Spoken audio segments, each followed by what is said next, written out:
Right, good evening, or afternoon. What are you laughing at? Hope you did as good a day as I did today. It was, I thought it was a very nice day, actually. A nice feeling in the school. I don't want to spend too much time me talking, because obviously we have two very important people here this evening to talk about the journey that they've been through and are still currently going through with Curriculum for Excellence. I know we're still waiting on a couple of staff. I do want to get started because the group's going to do a wee presentation at the end as well. So we have Tony McDade here, who used to be the head teacher at Calderglen High School and is now Director of Education. Is that Head of Education? Whatever. At South Lanarkshire, and Liz White, who was a deputy at Calderglen, who is now the head teacher at Calderglen, is also an associate advisor for HMI. And the group, our working group, contacted them and asked them to come and speak about their journey, because they were one of the first school, if not the first school, to get excellent further curriculum when they were inspected. So obviously, you know, my big drive is about the structure and what we put in the structure of the day, and we thought it was really important to get some experts here to tell us about their journey, no pressure, to tell us about their journey. Can I also just say before we go, thank you very much to the working group. It's been a really short time. I know I said it this morning at the staff meeting, but I want to reiterate it. Thank you very much to all the hard work put into this over the last 4 or 5 weeks, and they'll give you a wee presentation today, and then the consultation process for staff will take place starting this afternoon. So, okay. Ladies and gentlemen, good afternoon. Delighted to be here. I know that you're at the end of a busy Monday. It's good, also good to know that staff meetings everywhere in Scotland are the same, that nobody wants to sit in front row. Calderglen High School, I used to think, probably is me, I used to certainly think that. David's quite right. I was head teacher in Calderglen High. Year prior, it was a merger between two schools. I was the head teacher prior as designate head teacher, and I ran Hunter High School. And then we put the merger together, August 2007 was when Calderglen came together. We had a roll of about 1,800. It's slightly smaller now, that hence the reason of the merger. The duty dropped to about 1,300, actually still is about 1,550 just now within the school itself. What we would try to do, and Liz is here as well. Liz is here because Liz does the real work within Calderglen, both as the deputy and indeed now as head teacher within Calderglen itself. I moved in April time and probably reconcile that I'll always miss school life. Maybe that's a bit, you know, look back with rose tinted glasses, or maybe it's because I now realise I'm working in July a period, and sold my soul to the devil when it comes to it. What I thought we would try to do is give our perspective of where curriculum has moved towards. Calderglen was inspected in November of 2012. We were lucky as a school in terms of some of the school received 3 excellents and 2 very goods, one of them being in curriculum. And as it stands, no other high school in Scotland has been given excellent for curriculum. But that's not to say in any given week it could have been different. Again, you have to be honest about that as well, and recognise both the limitations of school life and I think the way in which school life works. It's not always those moments are high watermarks that you have, and I think we've been really lucky. We'll try to share some of the things, and I recognise the job I have just now obviously has responsibility for curriculum and looking at the messy bit of implementation of National 4 and National 5. I don't know where you guys are with verification and moderate. We're struggling with it really, about just trying to get our heads around what's required of us just now. What have they put exemplars up? What do those exemplars mean? Who's coming to verify us? When do we know? So we're writing that messy bit, I think, for all of us. What I will do though, I will talk a wee bit about the journey, maybe some of the principles behind it, because I think that's really important. And then Liz will talk about some of the real impact that we believe it's having, and also not that we just believe that Curriculum for Excellence is having, but I think the reality is that someone else was able to see that as well, and that was viewed through the purposes of inspection and beyond with other people as well. I suppose the first thing for us as part of that journey is the idea about working together. What is the vision? And I'm not embarrassed about talking about what's your vision for a school. Not embarrassed about it at all. I think it's absolutely essential about being clear. The Calderglen one was the bit about working together to inspire learning and shape the future. Now, and the reason for that, of course, as a new school, we had an opportunity in August 2007, and maybe for about 3 or 4 years after, to define what our vision was, because there's lots of evidence about why you would have a vision and what you would do, but in fact we didn't put the words of the vision together for about 3 years because we were too busy trying to put the vision in action on a day-to-day basis. And indeed I would argue the first 2 years were probably trying to make sure the young people had a teacher in front of them in the timetable. I didn't mention the building wasn't ready, so we moved twice in 1 year as well, just to make, as the year of merger. We went into a temporary location in the August time, then we moved into the new building in February, so we had 2 moves and 1 in our first year. The reality then is about how we displayed that vision rather than what we spoke about, and really about what the message that we sent for our young people. The other thing that I would say as well is, does your curriculum match up to the vision? I had a wee look, the school website was good, and I think what the beauty of this school potentially is the idea about being in the heart of the community. You can sense that where we physically came across into your community as well. And the thing I would say is, does that match up? Does your vision match up about being in the heart of the community? Do people speak positively about your school and the community? Both directions. About you guys and the young people within the school, and the parents and the wider community, and what is that? What does the wider community think of the school? I don't know that. I mean, I pose that as a genuine question. I don't know what that is, but I think it's a really important question. If that's what you're saying your vision is, that it's about being at the heart of the community, does your curriculum match up to it? For us, our curriculum was about working together to inspire learning and shape the future. So we had a pretty straightforward test. Where did we work together? From a staff point of view and a pupil point of view. That tied in really nicely to some of the learning activities. Cooperative working, collaborative learning, where did that happen? Inspire learning was, and I don't mean fun and games all of the time and telling jokes. I mean young people engaged in the learning process, that they were genuinely trying to inspire them, and did they give opportunities. It doesn't happen all of the time. On a wet Thursday afternoon when you're taking your class, it doesn't often happen, but they inspired enough to dig in, and they inspired enough to work hard at the points within the curriculum. I would have said for us that wasn't always the case, and certainly it was an absolute journey for us within the curriculum itself. And I suppose the bit about shaping the future is very significant. What skills and knowledge were we looking at within the curriculum itself that allowed young people to be prepared for life beyond school? What does a young person think Calderglen look like in 2016? And I'll talk a wee bit about skills themselves as we would do that. We also, we've not put up the mission, we spoke at the school's vision and mission, but there's a bit that sits underneath it that talks about we're a community of learners, about we care for each other, and about a place where young people, where we all flourish. And again, I think the idea of a nurturing and flourishing environment, I've told this story a couple of times in a couple of various places. I wanted to put love in the mission, the idea about well-being, and people thought I was raving bonkers. They thought, talk about love. In actual fact then said, obviously come from the west of Scotland, you can go to a denominational school in the west of Scotland and they can put love up in their mission and nobody would blink an eye. Yet we can't have that in a non-denominational school. I find that ironic, that we can't actually talk about how we care for each other. We settled for care. That was a compromise within it as well, but we care for each other. And again, that was really explicit about young people's behaviour within the school and our behaviour towards young people. We care for each other, a place where we flourish together. And I think that importantly sits behind the philosophy of the curriculum.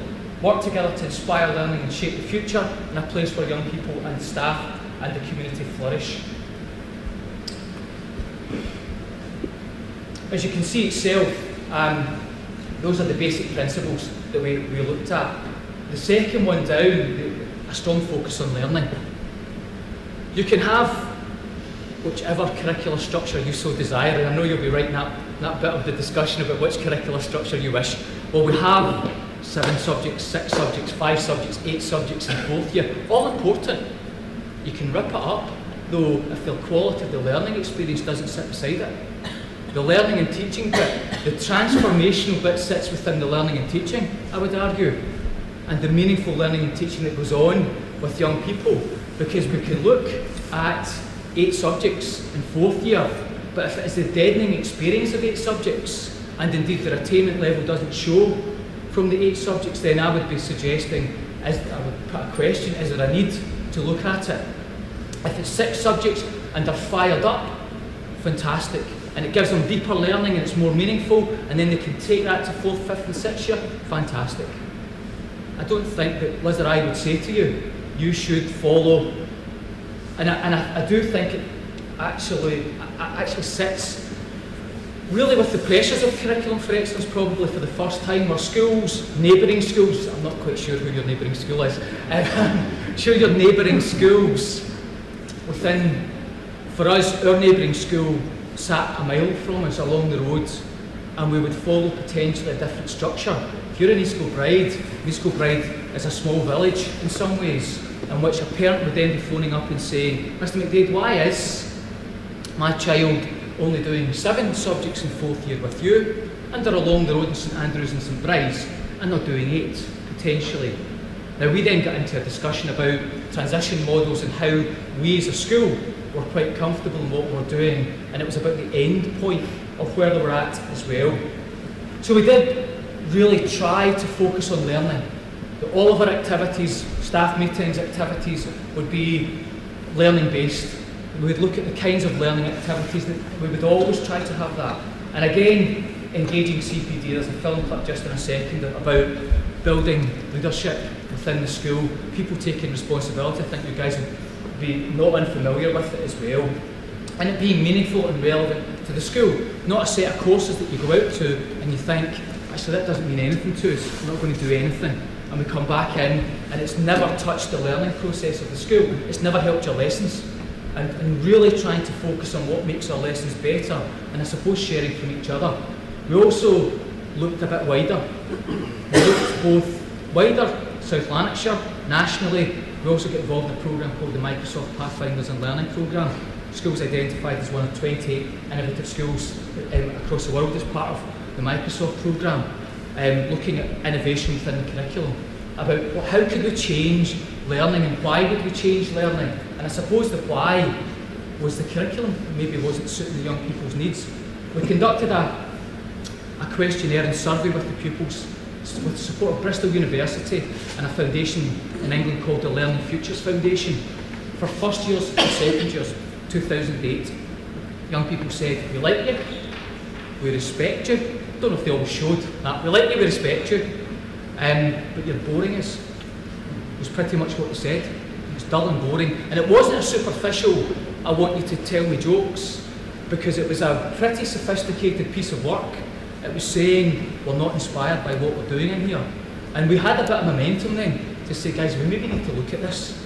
And we need to look honestly about what we're trying to do on a day-to-day basis. Hence why innovation and partnerships became quite important to us. Recognising that people, the best people are the people in the classroom that come up with a brilliant idea, a small idea that you can then scale up and that you can see elsewhere across the school. One, it doesn't cost a lot of money, and two, the chances of sustaining it are better because it's believable, because you see your colleague or your friend delivering it, and that's the bit I think the schools get a bit of momentum from as well. Partnerships, and Liz will talk a bit about partnerships again, were pretty integral to what we're doing. I think both of us would say similar things on this. I don't think you can have an excellent curriculum unless you have meaningful partnerships beyond your school gate. People coming in and being involved in planning. We get lots of people come in, I think, they come in, they're there for 3 weeks, 3 lessons, 3 sessions, they're back out again, and while for the 3 sessions it's fine, pupils have a nice experience, the legacy of it doesn't last that long. And are they involved in planning? Are they involved in partnerships for learning? Really. And the other bit was a focus around skill development. This bit just talks of a member of staff, Susan Casey, who's an acting faculty head of chemistry and biology. And she's very quiet. Hi there, my name is Susan Casey and I'm an acting faculty experience within Calderglen High School. As a faculty head in the first year, I've given a huge amount of support within the school. Obviously it was a whole new skill set for me to develop, but the support from senior management team, from other faculty heads has been phenomenal. Any problems that I've had, I have really been able to go sound things off people, look at management courses, actually helping developing a management course for other faculty heads, so that's been fantastic. Looking at other members of staff within the department that I'm now trying to develop, I can think of one particular example. There was a lady who came back after a significant period of time with family commitments. Not a huge amount of confidence within the person, but you can really see through the course of the year, she was given opportunity, given support, and she has now been able to develop a whole year-wide strategies, open days for people coming in, working with pupils, huge amounts of logistical management, speaking to people, looking at dealing with peers, all that sort of thing. That person, I think, has blossomed through the course of the year, and I think that is absolutely down to the support that she can be given within the school, from myself, from her peers, and from senior management. Overall, I would say within Calderglen High School, if you are willing and have the initiative, you will absolutely be given the support, the opportunities to go and develop. It has been beneficial to myself, to my peers. Good idea. That really, from a partnership, I think you can't have, in particular for partnership, you can't really have curriculum of excellence, looking at learning, having a vision without staff, without working with staff. I think we all recognise the commitment that staff have, but in fact I think it is that idea of working together and taking the opportunities of people and trying to ensure within the process as well that people will bring something to it. I think almost remarkably what staff bring to schools you never quite anticipate. Might be an interest they have outside of school that they bring into the curriculum, and I will talk about that with one of our third year programmes just in a minute or so. Those are some of the partnerships. And the bit I would say about defining the curriculum, these are not peripheral to the curriculum itself. I'll take one of them, Dogfish Mobile. It's a company based in Calderglen, in which he's a mobile apps consultant and runs his own company. And one of our third year programmes, classes, the master class itself is based around apps technology. Again, if you're doing computing or business education, you'll be familiar with it, but what it gives is authentic learning and a cutting edge. He says, this is what happens in my company. This is the kind of design I have to go through with this. And he's looked at our experiences and outcomes, looked at the planning of the course and said, no, that's not how we would do this. This is not what will happen. It's not the way in which we would plan this. And so actually the teachers will go, we maybe need to look at that. And it's a range of courses. Freescale are the old Motorola semiconductor plant in East Kilbride, but Freescale are a world-leading research programme in East Kilbride. It has a world-leading edge to it, and we're fortunate that some of the activities we've been involved in. Some of the more local partnerships involve our chaplaincy team, which is is a picture of the bus, which is a salt and light bus, which helps the local community in Glasgow. And again, that idea about giving and young people being able to contribute to the society through citizenship opportunities as well. And again, the question would be, for us, are those partnerships meaningful, and are people involved in it on a day-to-day basis as well? I'll not go Mount View High School. Mount View High School is our linked school in South Africa. We've had now 3 groups of pupils that have been in Mount View have gone to Cape Town, and we've had pupils from Cape Town come to us. It's the poor end of Cape Town, I hasten to add. It's not a white middle class suburb. In fact, it's quite the reverse. It sits in Cape Flats in Cape Town, which is a very challenging community. And indeed, for those young people, it has been life-changing for them. We ran a series of activities about put your hand up and get involved, because you never know where things lead to. For some of the young people it led to them to Mount View. For other young people, it led to being the youngest volunteers at London 2012. And indeed, they were so good, the young people then got free tickets for Super Saturday with Mo Farah, Jess Ennis and Greg Rutherford. And it started because they came and helped at a Primary 7 Sports Festival. For all of us, we know we want a young person to be involved in the life of the school. We would think that's about their well-being. They get us, we get them, then we've got a better chance with them. We'll now get to some of the nitty-gritty. What did we do for a curricular structure? then, like yourselves, not rocket science, we've got a curriculum design group that didn't agree for any of it. I don't think it was painful. I don't know whether that replicates you guys. It was flaming painful. We disagreed. We fell out in a nice way. We fell out. We had variations because there's not one curricular model that will please all of you. And I think you have to put that to the side. And really, does it fit your vision? Does it fit what you feel the school is about? And are you willing to say, we'll give it a go? And I think that's important as well. Because if we continue to do the same things, you get the same results. I know that people will say that, but that's what happens. We continue to teach in the same way, we continue to have the structure. See if your structure's brilliant, fantastic. Keep going. If it's the best there ever is, if it challenges nationally, keep doing it. Because you're in a strong position. But you'll know that yourselves, I imagine. And you'll know that about your young people. And I think it's about having that honest discussion with each other about it as well. We had a consultation.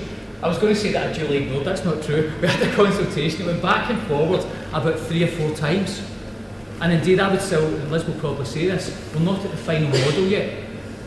And I'll get into the technicality, but we do run a 33 period week technically, although there's 10 minutes every day, it's 32 plus 1, where we go a 32 period week, an asymmetrical week, where we have 10 minutes in the morning. Again, in a school of 1800, we'd felt that daily contact was, even though it was 10 minutes, was still important for us. We used PSE periods as well for personal achievement. You can split them up. You can do that as 25-minute blocks. For us as a within the local authority, it also matched the 22.5 hours of teaching and non-teaching and non-contact time within the school timetable. And that is for you to look at, I think, but I suppose the reality is about the bigger decisions that go along with it. We had young people that will select some choices at the end of second year, but there's a further selection in third year where they will take 7 subjects. We started off saying we're going to 6 in fourth year and we're not going to do national 5s where need be. We felt that people just balked at that point. Parents and indeed the local authority at one stage said, no way. Are you looking to do that? And I suppose that the idea is that we were looking at an end point, and I do believe that's where it may be where Calderglen goes. I think many others, Liz can speak for herself, but in actual fact, the purpose of trying to find space and time over 4th and 5th year to deliver meaningful higher activity was, I believe, not necessarily to have 4th year qualifications. Everybody's that safety net. See, for most of them, they don't need the safety net. For most of them. They don't need that qualification if they're getting 3 hires. And I think if you apply the same logic, you need a safety net, then nothing will ever change. And I suppose it's for your own decisions. It may fit your school, it may not. The other bit as well, we have 7 subjects in 4th year called Calderglen B. I'll keep saying that. It feels that that'll be the case forevermore as well. 7 subjects. Question, obviously, where'd you get time for 7? How does it match up that 140 hours? Where'd you get all that? And I'd say you're looking in the wrong direction, if you don't mind me saying, if that's your question. Because why are we doing 1st, 2nd and 3rd year then? And I'm not being blasé about it. For the first time ever, with a set of experiences and outcomes that should match to some national qualifications.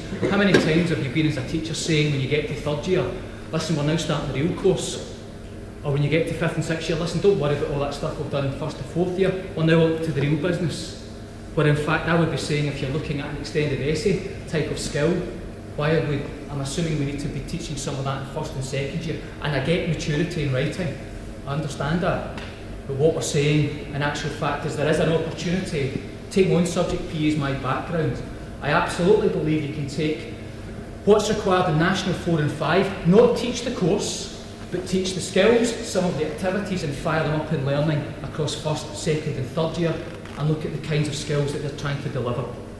And I believe that then 4th year becomes that sharp business around the course itself, that they continue to be fired up in what they do. The acid test, of course, will be what happens this year.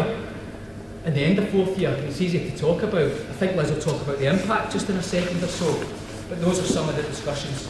I think that Calderglen will head to 6 in 4th, 5th and 6th year, potentially without a National 5 qualification for those that don't need it.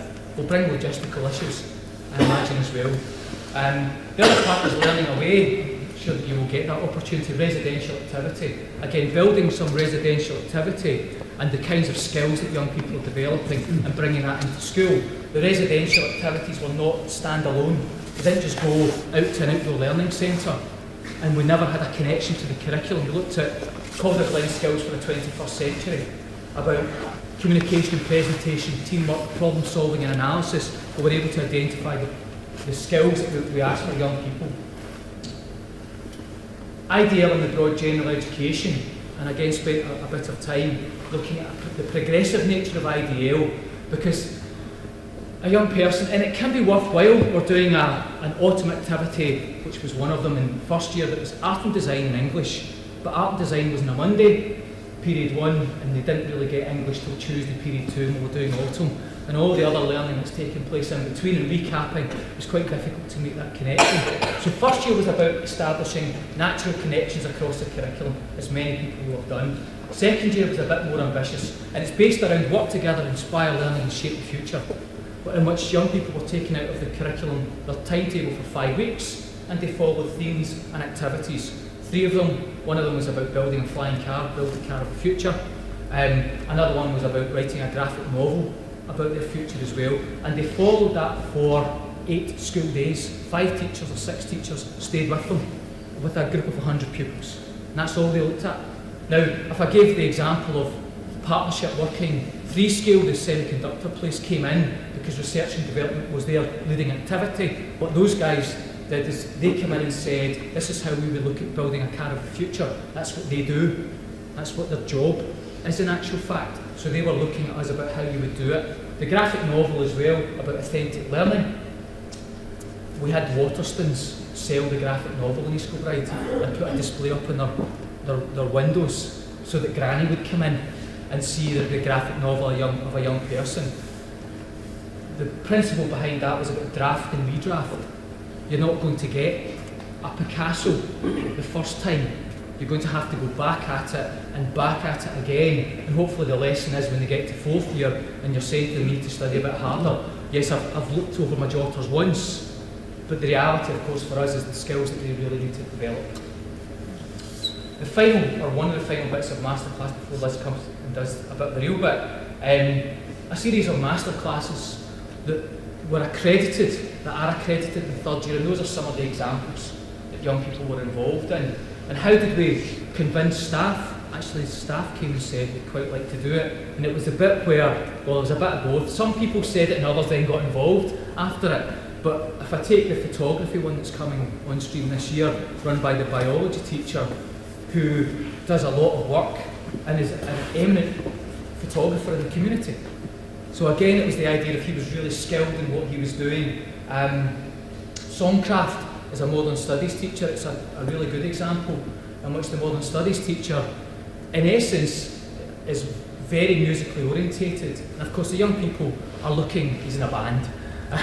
And so what the young people were doing then was writing about the types of issues that they're faced with and how they put it into a song, of course looking at the literacy aspect to it, but also the idea of the songcraft behind it, using the recording studio within school, looking at the activities that they could get on with. So the idea of it being real and accredited as well, it's been particularly successful within the activities. I am conscious of the time, ladies and gentlemen. Liz is going to speak for a wee bit, and I've tried not to speak and steal all of the things she was going to say, and Liz is going to probably try and come into what the real bits of it are. Thanks very much. Can you just sign when I need to stop? Big thing is, what's the broad general education? What's it been doing for pupils? I think it's really important when you come to the curriculum that you say, why are we changing the curriculum? What's this been about? And largely, it was to raise attainment and achievement. It was about the holistic development of the child, to bring that more into one, which it's not, a child's not all about this person in this class and then they have a different relationship with a guidance teacher and then they're at a club out of school. It was about the bringing together that holistic development of the child. And it was also because there was a strong feeling that as well as young people being over-assessed nationally, because that was a big debate that started all of this off, if you remember, the national debate, I don't know what year that was, but that's what kicked it all off. It was about young people coasting in first and second year. And it's really important, we felt, to constantly remind ourselves of what is it we're trying to do here. We're trying to give deeper learning opportunities for young people. We're trying to fully engage them and prepare them with the skills that they're going to need when they leave school, which are totally different from the skills 10 years ago. The jobs, you'll have heard it lots of times, that they're going to end up doing, are the jobs that don't exist just now. So we have to engage them by keeping up with the types of things that will engage them, technology, approaches. But as Tony said earlier, we also started with, we also have to engage our staff, and that was really important, that we gave staff who looked for opportunities to send some of our staff over to England or somewhere else in Scotland or the school up the road, to Brazil or to Portugal and to South Africa, to really help them capture, or out into the workplace. We sent quite a number of staff out into EVO placements to give them that vision of what is it out there that they're needing, and you grasp that, and that really helps that. What's it doing then? The broad general education, the one thing that we can say just now that Tony had set up in that masterclass vision, the masterclass that happens in third year, it's a two periods a week on a Monday afternoon. They opt in for 20 weeks, and then they opt into a second choice for the second 20 weeks of the session. So they'll get experience up to, a lot of them are accredited.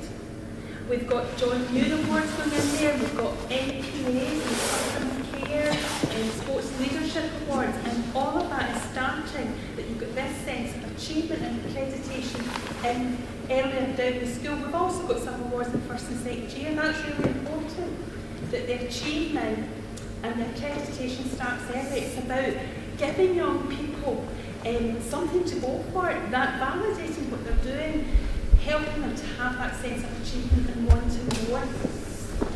What we've felt is, and this is what's coming through, and in one sense it's a shame that Tony's missing some of it because a lot of it's coming to fruition.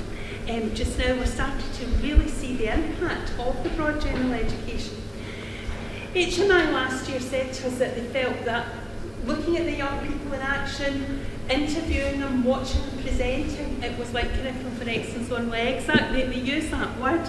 And it was quite nice for them to see that, but we have seen it so much more ourselves as our young people coming through, having been given more responsibility, having had a stronger focus on the 4 capacities of their class.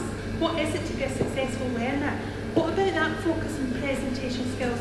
They are coming through more confidently. Now let's see if this works. This little movie clip I'm going to show you was an example of how we engage young people, something you probably do, take them out into a working environment, build the learning into it, and we filmed it, and we've got one young person just describing it a little bit. Let's see if this works.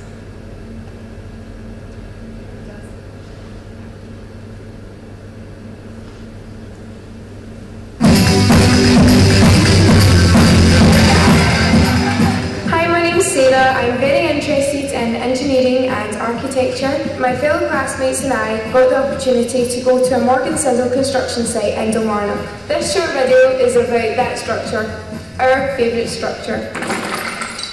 The structural engineer has designed predominantly a steel structure. It's a 5-storey office block that we are building for Flight Gateway. Why are we building the project? What are the benefits it's bringing to the community? One side of sustainability is bringing local employment and local jobs.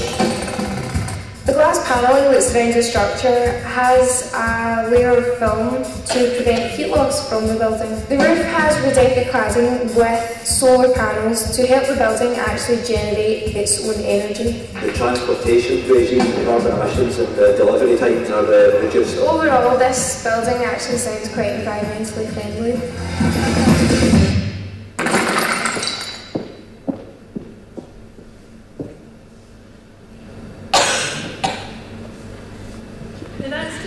Example, but it's where time and again where we use partners bringing partners into learning. We had, a few years ago now, this didn't just happen, this has been all the time the school's been in existence. We started our skills development in 2007, very much so part of the Determined to Succeed funding. I know a lot of you will remember that and have benefited from it. And we started a focus on skills development and career planning across every faculty. We wanted every teacher to be talking to the young people, what are the skills of this subject, trying to raise attainment, that link with attainment and career planning, which is so huge as they move through the school. Trying to get more girls into engineering, all of that type of thing. We were really fortunate that we were able to get a lot of partners through our parent body, but also through the local community to come into the classroom. With one really good example where SUERC, Scottish University's Environmental Research Centre, is on our doorstep, and a parent worked for them. She gave us a link, and we've had umpteen opportunities for kids to go to Switzerland, staff to go to Switzerland, CERN there to work with them, to go out and work experience there. But they had someone who came in to a higher chemistry classroom, and they were doing carbon dating 14. And what was really good about that was they had a live whiskey bottle. So the person had asked, an auctioneer had given them it and had said, right, you need to use your knowledge of carbon dating 14 to help me date this. And I'll never forget the chemistry teacher saying that they were getting it wrong because they weren't following the processes in the right way, and when they started to go back and work it out properly, they got the right date, and they were really pleased that they'd helped this auctioneer to do it. What was really important in terms of impact for that was that later on, when they were doing NABs in that, there was 100% NAB pass rate, high pass rate, and that part of the exam, the young people did exceptionally well in. And I remember 4 of the young people saying to me after it, when I was in the exam, I remembered I was getting that bit wrong, and it was because I had things out of sync, and I went back to that visual image, and it just, now that was a good few years ago, probably 4 years ago, but for us it captured that. See the importance of letting young people see that some of this learning is useful out there. And that was really important. So partnerships, absolutely huge wherever you can make them happen. Likewise, within the senior phase, we've been looking at a lot of new accreditation. Now again, that's not just happened over the last 2 years. Looking at the way things were going with Curriculum for Excellence, we started to plan, because if you're going to have a strong focus on preparing young people with skills for the 21st century, you have to offer them courses that are going to deliver qualifications for them that will help them to move on into positive and sustained destinations. So we had introduced PC Passport a few years ago and it wasn't going well. Kids were dropping out, there was no enthusiasm. We looked then at the Employability and Enterprise course, brought that in, had 2 sections running, and that was much more positive. But then last year we diversified again, and within the Employability and Enterprise class we have a group of 12 pupils who come out for 2 periods a week and do an MPA in cosmetology, which is not anything to do with physics, it's beauty, and 10 boys and 2 girls I think come out and do electronics, an MPA in electronics, and then they go back into the class, so they get the overall Employability and Enterprise Award, but as well they get an MPA in cosmetology and electronics. We've introduced an MPA in computer games design. That's a huge growth industry. Young people really interested in it. Some young people who feel they're not very good at anything are absolutely thriving in that kind of area, and it's looking to see what's going to engage young people, where do you have staff expertise or staff who are willing to learn more about these qualifications. And we've had a lot of success really with introducing new qualifications. Higher dance we introduced, again over a 5-year period, standard group dance into higher dance. What did that do for us? It allowed us to take a 1 higher figure shooting right up. In some cases, for some kids who did 2 hires, it gave them that 3 higher, which then allows them to get into college. And we had one situation with one kid that she took them to a 5 higher. It was quite interesting. We did introduce higher music with technology, again, to engage different young people and to allow some young people to actually gain more success in qualifications. We're constantly introducing new qualifications and looking to see what's going to engage young people and get more qualifications for them. This is just a wee bit about the beauty. This is a partner that comes in and delivers this.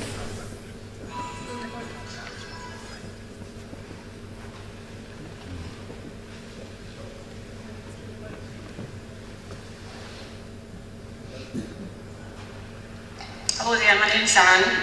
I do the National Progression Award throughout South Lanarkshire in 6 of the schools. I've been doing it for the past 3 years now, teaching anything from 3rd, 4th, 5th and 6th years to gain their National Progression Award in cosmetology.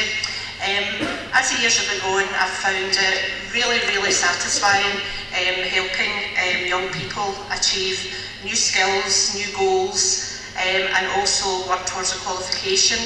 It also lets the pupils actually see if beauty would be a career for them.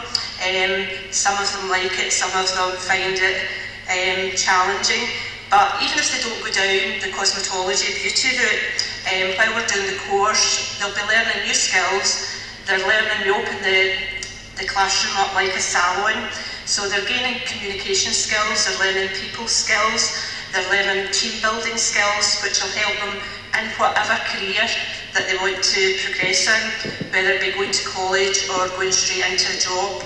Also, by doing the course at school, it cuts out 1 year of doing beauty at college, so it's a really good opportunity to gain your HNC, HND in beauty therapy a little bit quicker than you would have done if you had to start at the beginning. One of the things that was important, we had 9 pupils in August started at South Lanarkshire College in HNC, but without that course that we'd offered, they would have gone in at NQ level. 9 girls in a year above themselves, which was really, really good. That's about, it is the art of the possible. What can you do that's going to raise attainment for young people? The computer games, I'm not going to show you this, I'm going to move on to the next one. We introduced higher and intermediate to personal development, and that's been for the full cohort. 1 period a week in PSC over 4th and 5th year. They do the skills for work, self-awareness, 4 units that are needed, and currently our 5th year are working at to complete either at higher or intermediate to personal development. If you look at what the universities are asking for in terms of their achievement, they're saying that the achievements they're now expecting young people for getting into university should be something of the ilk of Duke of Edinburgh or personal development. So this is an additional hire that we're able to offer through a timetable PSC slot that we were doing anyway. Now, that's not been without its difficulties. If I had time, I would show you the clip from the young people, because it's very good. But they're very positive about it. It's not been without difficulties because they've gone away from a nice cosy PSC situation to actually having to meet deadlines. But it helps with profiling as well, and it helps with their thinking skills and the overall skills development. We introduced Open University modules. We've got 28 pupils this year being presented in 6th year in Open University modules. That was just one member of staff down at a visit in England, saw something in action, came back and said, let's try it. First year it didn't work, with 2 people who plagiarised. It was a disaster. What do you do? Give up, change it? Well, actually I thought we're going to try it once more, and the next year we had 12. And then we had 18, and this year we've got 28 being presented for Open University modules. That is certainly giving young people a cutting edge in UPass applications. So it is about impact. Finally, our skills development from they come in from primary transition all the way through up until they're out the other end with a strong focus. We do very much skills focus in the first year, within the first 6 weeks of them being in the school, and they then focus on key skills that they will use in learning and teaching. Skills of teamwork, presentation, learning, through peer assessment, all of that to practice, and that's taken through every department. Strong skills for learning life and work agenda has really helped, and I think the fact that really interested to hear your vision of building a community. In your community, there will be lots of ways for you to do all this. Free resources, I realise this is filmed. I shouldn't really say that. But just plethora of resources out there, ones that you won't even know exist. Get them in, get the kids out, and it will support you in a big way. Leadership was also really important as we went through building leadership capacity, not only in staff, as we saw in there, but with pupils, and we've got lots of examples of pupils actually innovating. This one here, the Notice, is one. This is a young person who's designed an app that is going to, that he has sorted now through the Apple iStore. It can be downloaded with the code, free app, and it sends the school notices and the facility timetables to every child's mobile phone, and we're just about to go live with that. Again, see when you start the art of the possible, when you start to open up opportunities for staff, who then get really excited, they pass that on to young people, and they lead the way, they will deliver curriculum for excellence for you, and it's not a possible way. We never cease to be amazed at what young people come up with, given a little bit of chance, a little bit of opportunity.